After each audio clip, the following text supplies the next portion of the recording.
L'apôtre Paul n'eut pas d'autre passion, sa vie durant, de connaître le Christ. Ce fut le mobile secret de ses labeurs incessants en faveur des saints.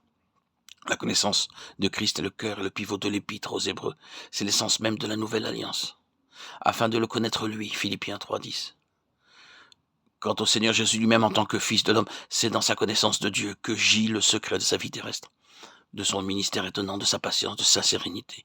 C'est toujours avec le Seigneur Jésus que nous commençons, car c'est lui, toujours en tant que Fils de l'homme, qui est par excellence l'homme selon le cœur de Dieu. Tout ce qui est dans sa vie, publique ou privée, est pour nous un sujet d'émerveillement. À son explication là, sa connaissance du Père. La relation personnelle qui l'unit à Dieu avec tout ce que représente une telle intimité, voilà le ressort caché de tout son ministère. Nous ne devons jamais oublier que sa vie tout entière repose sur le principe d'une absolue dépendance de Dieu, volontairement acceptée. Parole de sagesse, acte de puissance. Il attribue tout à son Père. Il est remarqué en confirmation de ce principe que les apôtres plus tard accompliront les mêmes miracles.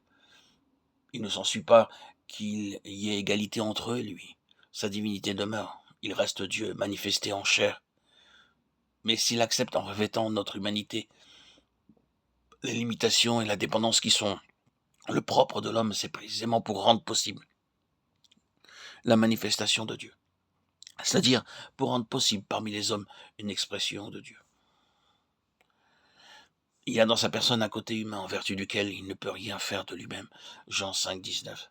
Sa vie tout entière, sous quelque angle qu'on la considère et dans quelque détail que ce soit, a son principe là, connaissance personnelle de Dieu.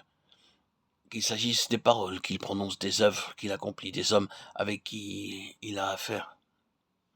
Qu'il s'agisse de l'opportunité de parler ou de se taire, dans telle circonstance donnée, de partir ou au contraire d'attendre, de céder ou de dire non, ou encore de garder le silence. Qu'il s'agisse de voir clair dans les mobiles qui inspirent les hommes, et même Satan dans leurs prétentions, leurs griefs, leur attitude extérieure, leur démarche auprès de lui, leurs suggestions, en tout et partout et pour tout. Il connaît le Père, il sait quelle est sa pensée, il sait si l'heure est venue ou non de donner sa vie. Il n'y a rien chez lui qui ne soit souverainement gouverné par cette connaissance intérieure de Dieu. Or, de toute évidence, c'est ce même principe qui doit être à la base de notre propre vie.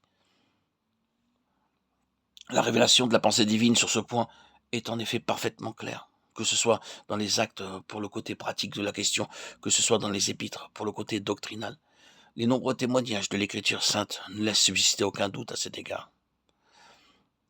C'est cette connaissance de Dieu, dans le cas du Seigneur Jésus, qui nous donne la clé de son ascendant absolu et de l'autorité sans appel dont il ne cesse de faire preuve. Les représentants les plus attitrés d'Israël le poursuivent de leur jalousie ou de leur curiosité.